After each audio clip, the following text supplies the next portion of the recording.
प्राचीन समय की बात है। एक शहर में एक व्यक्ति रहता था जिसका नाम चंदन था। वह अपनी पत्नी और 2 लड़के और लड़कियों के साथ रहता था और वह किसी छोटे मोटे प्लांट में काम किया करता था। चंदन और उसकी पत्नी खुशी खुशी अपना जीवन व्यतीत कर रही थी। समय का चक्र बीत रहा था और उनके बच्चे भी बड़े होते जा रहे थे।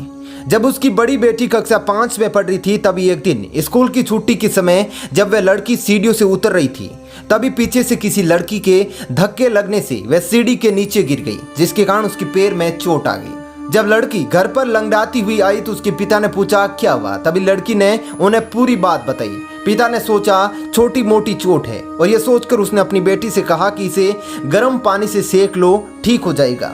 कुछ दिन बीतने के बाद लड़की का पैर फूलने लगा और उसे चलने में दिक्कत होने लगी। तभी उसके पिता ने कुछ लोगों की बातें सुनकर किसी एक ओझा को घर पर ले आए, जबकि उसे कुछ आता भी नहीं था और वह पैर ठीक भी नहीं कर पाया।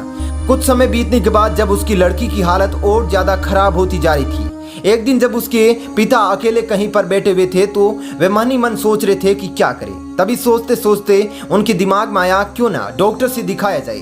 तभी दूसरे दिन वे अपनी लड़की को लेकर वहीं पास के अस्पताल में जाते हैं। डॉक्टर जब लड़की को देखता है तो लड़की के पिता से कहता है कि जल्द से जल्द इसका ऑपरेशन करना होगा, क्योंकि इस लड़की के पैर में एक बहुत बड़ा घाव हो चुका है, जिसके कारण लड़की का पैर भी काटना पड़ सकता है। पिता डॉक्टर से पूछता है कि ऑपरेशन में कितने पैसे लगेंगे। तभी डॉक्टर कहता है कि 40,000 लगेंगे। पिता घबरा जाता है, लेकिन पैसे की तलाश में वह इधर से उधर हाथ मारने लगता है। इधर उधर भाग दौड़ करने के बाद जैसे तैसे पैसे की तो व्यवस्था कर लेता है और लड़की का ऑपरेशन भी हो जाता है। ऑपरेशन के बाद भी लड़की अपने घर जाती है, परंतु लड़की के पैर में कुछ सुधार ना होने के कारण पिता चिंतित रहने लगता है। इसी तरह 4 साल बीत जाते हैं तथा पैर में लाख लाख रुपए लगाने के बाद भी लड़की का पैर ठीक नहीं होता है, जिस कारण से पूरा परिवार दुखी रहने लगता है। कुछ समय बीतने के बाद लड़की का विवाह हो गया और लड़की के जीवन में खुशहाली आ गई।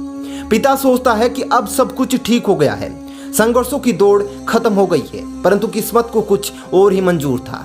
एक दिन जब वह बाजार जा रहा था तभी पीछे से किसी ट्रक के द्वारा उसका एक्सीडेंट हो जाता है, जिसके कारण उसके सर में गंभीर चोट आ जाती है। चंदन 1 महीने तक बिस्तर पर पड़ा रहता है। 1 महीने के बाद ठीक होने पर वह सोचता है कि अब सब कुछ ठीक हो जाएगा।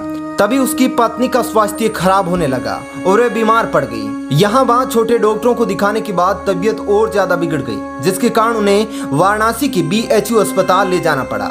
वहाँ जाकर पता चला कि उसकी पत्नी के पेट में गंभीर बीमारी हो गई है, परंतु चंदन को यह विश्वास था कि उसकी पत्नी ठीक हो जाएगी और चंदन इसी विश्वास के साथ अपनी पत्नी को हमेशा वाराणसी के अस्पताल में ले जाने लगा।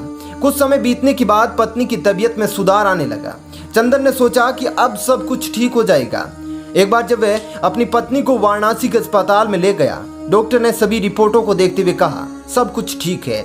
चंदन बहुत खुश हुआ और वह अपनी पत्नी के साथ अपने शहर वापस आ गया। अगली सुबह भी सब कुछ ठीक था। चंदन का बड़ा और छोटा बेटा दोनों स्कूल चले गए और चंदन अपने काम पर चला गया।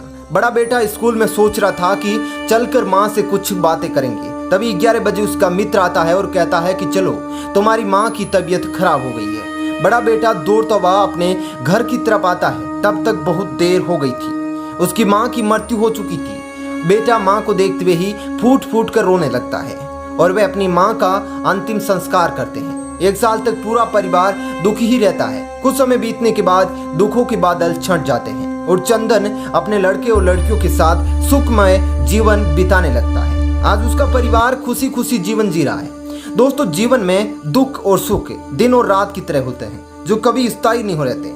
इसलिए दुख के समय कभी हिम्मत नहीं हारना चाहिए तथा सुख के समय कभी अहंकार नहीं करना चाहिए। इसीलिए कहा गया है जीवन का दूसरा नाम संघर्ष है। आप सभी को जीवन में संघर्ष की यह सच्ची कहानी कैसी लगी हमें कमेंट करके जरूर बताइएगा।